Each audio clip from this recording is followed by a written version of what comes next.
rejoignez-nous dès maintenant pour 10 jours de prière. 10 jours pour se rapprocher de Dieu. 10 jours pour raviver la foi. 10 jours pour l'espérance. Suivez les 10 jours de prière ici, sur Hope Fair Radio, la radio qui élève l'espérance.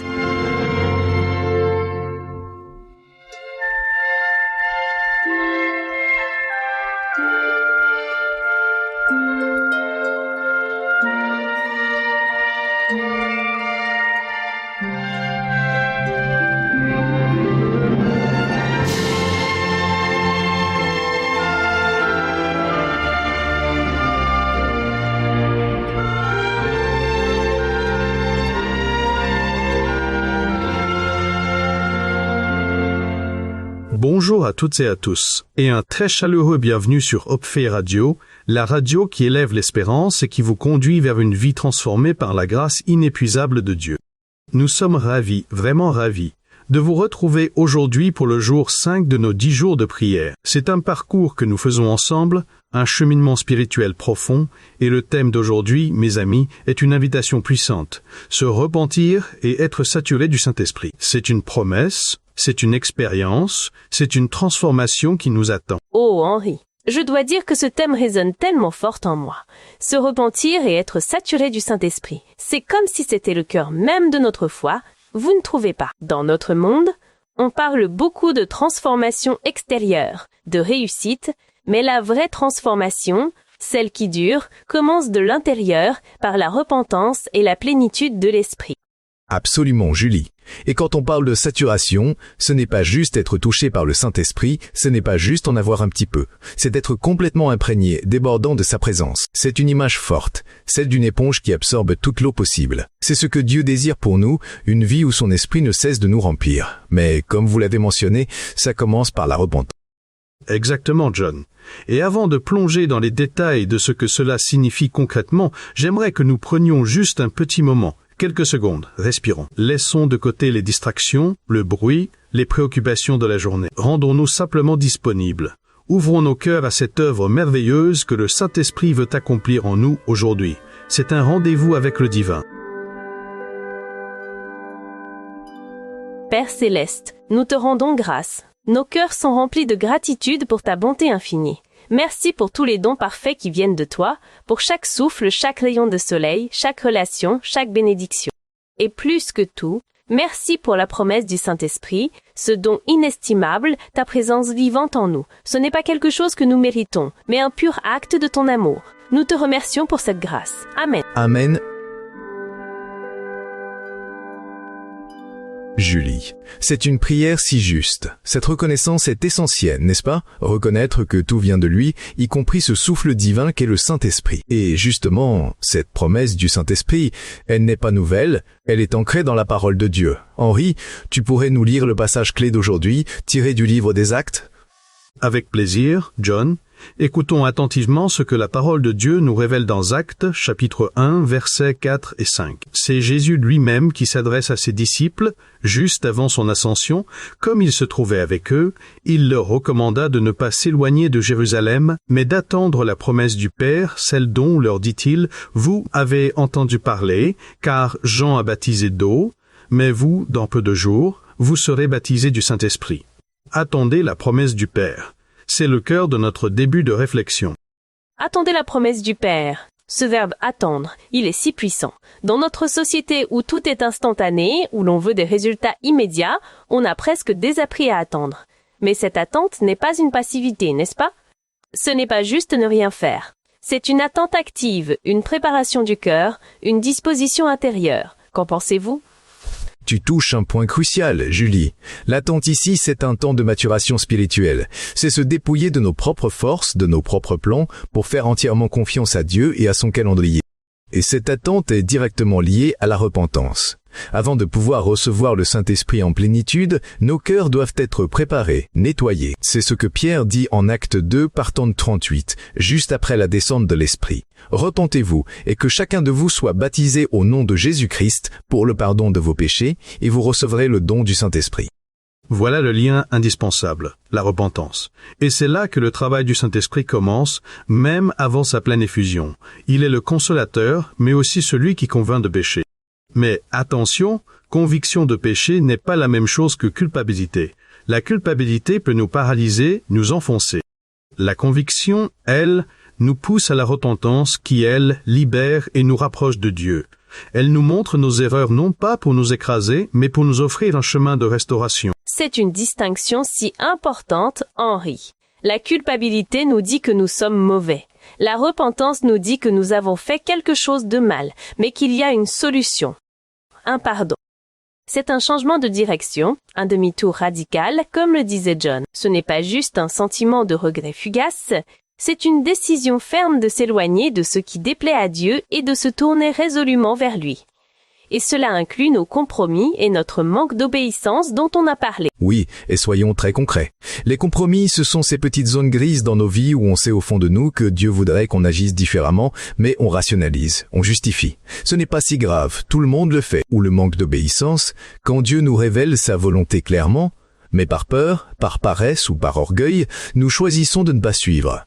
La repentance, c'est mettre tout cela à nu devant Dieu avec honnêteté. C'est une démarche de vulnérabilité et de courage. Alors, chers amis et vous, chers auditeurs, avant de passer à la prière de repentance, prenons quelques instants en silence. Vraiment. Laissons le Saint-Esprit, dans sa douceur, mais aussi dans sa vérité, sonder nos cœurs. Demandons-lui de nous montrer avec clarté ce qui, en ce moment, pourrait faire obstacle à sa pleine action en nous. Ce peut être un péché connu, une attitude cachée, un compromis que nous traînons depuis longtemps. N'ayons pas peur. Il nous montre cela pour nous guérir, pas pour nous juger. Laissez ce silence parler à votre âme. Seigneur notre Dieu, nous nous approchons de toi avec des cœurs humbles et repentants. Nous confessons nos péchés, conscients et inconscients, les choses que nous avons faites et celles que nous aurions dû faire. Nous confessons nos compromis, ces moments où nous avons dilué ta vérité pour nous conformer au monde. Nous confessons notre manque d'obéissance, les fois où nous avons ignoré ta voix ou résisté à ton esprit. Nous reconnaissons nos faiblesses, nos égarements. Et aujourd'hui, Seigneur, nous nous détournons de tout ce qui te déplaît, de tout ce qui nous sépare de ta sainte présence. Nous revenons à toi de tout notre cœur, avec un désir sincère de changement, de transformation. Purifie-nous, Seigneur, par le sang précieux de Jésus. Lave-nous, restaure-nous. Amen. Amen. Et avec cette purification, cette repentance, le chemin est ouvert. Le terrain est préparé pour la saturation du Saint-Esprit. C'est ce que nous lisons dans Actes 2, 41-4, la scène de la Pentecôte. Tout à coup, il vint du ciel un bruit comme celui d'un vent impétueux, et il remplit toute la maison où ils étaient assis. Des langues, semblables à des langues de feu, leur apparurent, séparées les unes des autres, et se posèrent sur chacun d'eux. Et ils furent tous remplis du Saint-Esprit, remplis, saturés, débordants. C'est cette expérience que nous désirons. Quelle image puissante! Un vent impétueux, des langues de feu, ce n'est pas une petite brise, c'est une force transformatrice. Être saturé, c'est aller au-delà de la connaissance intellectuelle, au-delà d'une simple prière occasionnelle. C'est vivre, respirer, penser, agir sous l'impulsion et la direction du Saint-Esprit. Et c'est une soif que nous devons cultiver. Saint-Esprit, nous avons soif de toi, une soif ardente, profonde. Nous ne voulons pas juste une goutte, pas même un verre.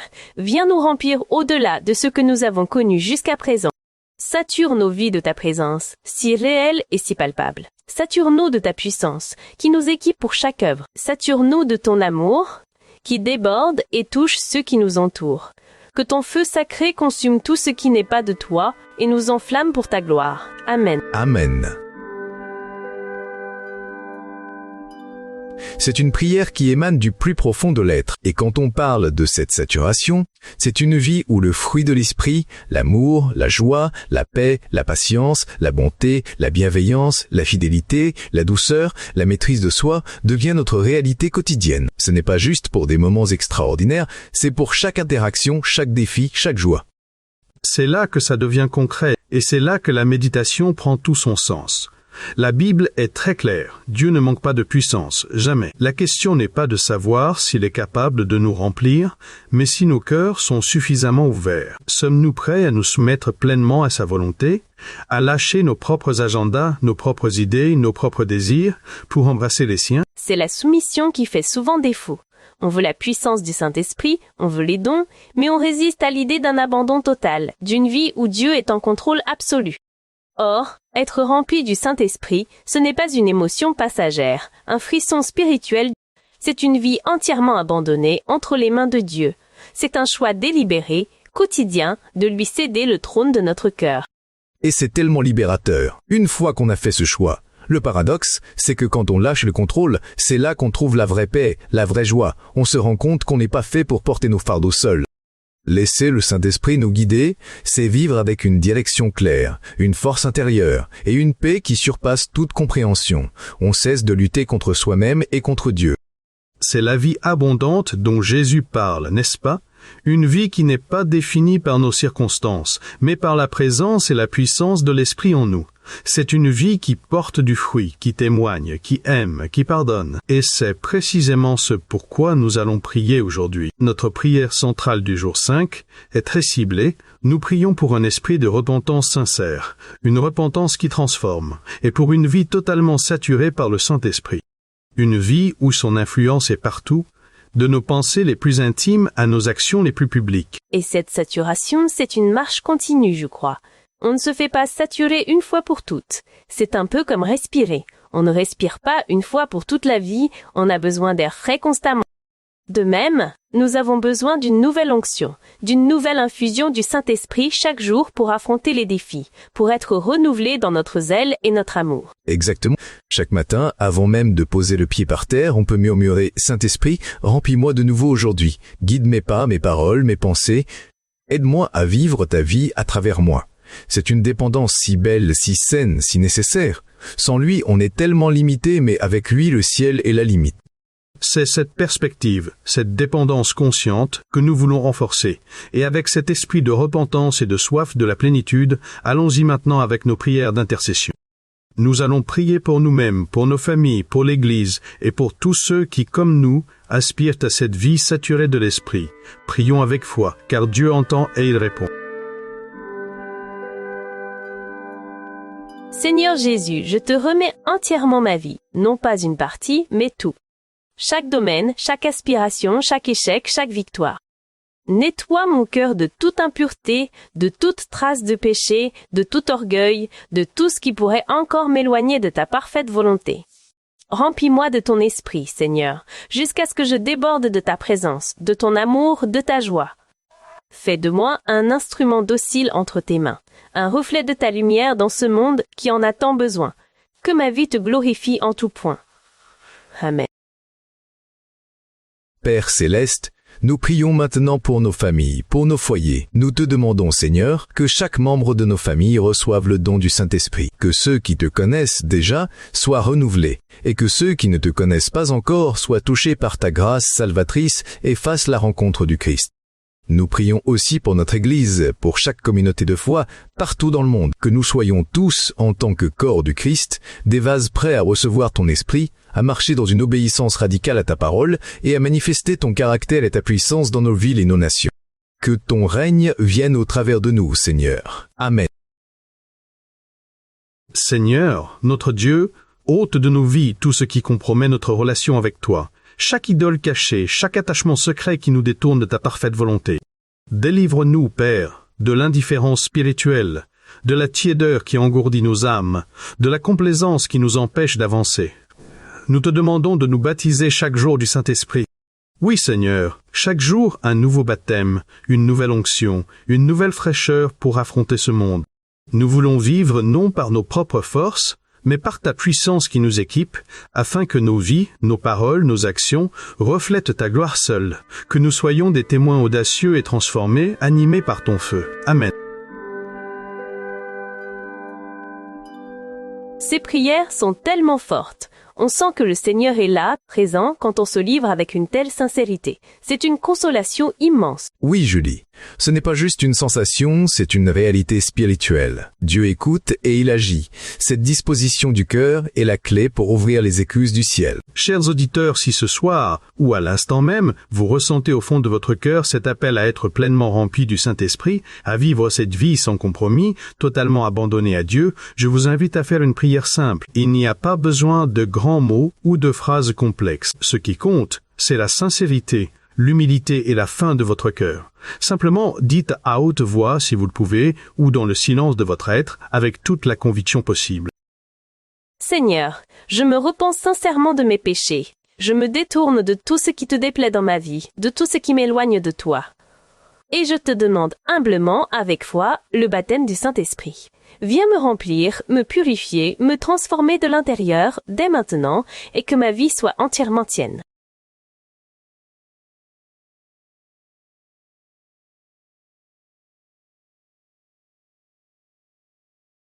C'est un pas de foi tellement puissant. Chaque fois qu'une âme fait cette prière avec un cœur sincère, le ciel se réjouit et une nouvelle histoire commence avec Dieu.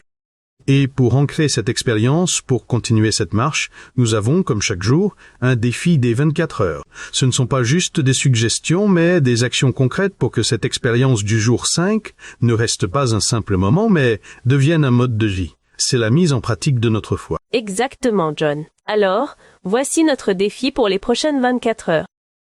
Premier point, mets-toi à genoux si possible. Ce n'est pas une obligation physique, mais c'est un acte symbolique fort d'humilité, de soumission, un signe que nous nous inclinons devant la souveraineté de Dieu. Cela change notre posture intérieure et extérieure. Oui, et le deuxième point est directement lié à notre discussion d'aujourd'hui, demande chaque jour un baptême nouveau du Saint-Esprit. C'est la reconnaissance de notre dépendance continue. Ne partez jamais de chez vous. Ne commencez jamais votre journée sans cette prière, sans cette soif renouvelée. C'est notre source d'énergie spirituelle. Troisièmement, et c'est souvent le plus difficile, abandonne ce que Dieu te demande de laisser. Il y a peut-être quelque chose, une habitude, une relation toxique, une ambition égoïste, une rancune que le Saint-Esprit met sur votre cœur en ce moment. C'est le moment d'obéir et de lâcher prise pour faire plus de place à Dieu. Et enfin, pour nous préparer au jour 6, notre lecture de la parole de Dieu pour demain, lis Actes 2:14 et Actes 4:1-31. Ces passages sont incroyables. Ils vont nous donner une perspective sur la hardiesse, la puissance et l'impact des premiers disciples après avoir été remplis du Saint-Esprit. C'est une merveilleuse préparation pour la suite de notre parcours et une source d'inspiration pour notre propre vie. C'est un défi complet et très pratique. Il nous aide à ne pas juste écouter, mais à vivre ce que nous apprenons. C'est essentiel pour une foi vivante. Exactement. Ce n'est pas un sprint d'un jour, c'est un marathon de foi, de persévérance. Et chaque jour compte, chaque étape nous rapproche de la plénitude que Dieu a pour nous. Chers auditeurs de Hope Faith Radio, nous arrivons malheureusement déjà à la fin de ce jour 5 de nos 10 jours de prière. C'était un privilège immense de partager ce moment profond de repentance et de demande de plénitude du Saint-Esprit avec vous. Nous avons senti sa présence forte parmi nous et nous croyons qu'il a agi dans de nombreux cœurs. Merci d'avoir été avec nous, d'avoir ouvert vos cœurs et d'avoir cherché la face de Dieu avec tant de sincérité. Que sa présence vous enveloppe, vous console et vous fortifie dans tout ce que vous entreprenez. Que Dieu vous remplisse, vous renouvelle et vous transforme au-delà de ce que vous pouvez imaginer par son Saint-Esprit. Continuez à chercher sa face avec passion et persévérance. C'est une quête qui en vaut la peine. Oui, que Dieu vous bénisse abondamment. Continuez à avancer dans cette marche de foi avec audace et humilité. Nous avons hâte de vous retrouver pour le jour 6, où nous continuerons d'explorer les merveilles de sa grâce et la puissance de son esprit. D'ici là, restez connectés à cette source inépuisable d'espérance. Ici, Hope Faith Radio, la radio qui élève l'espérance et qui invite chacun à vivre sous la puissance du Saint-Esprit. À très bientôt.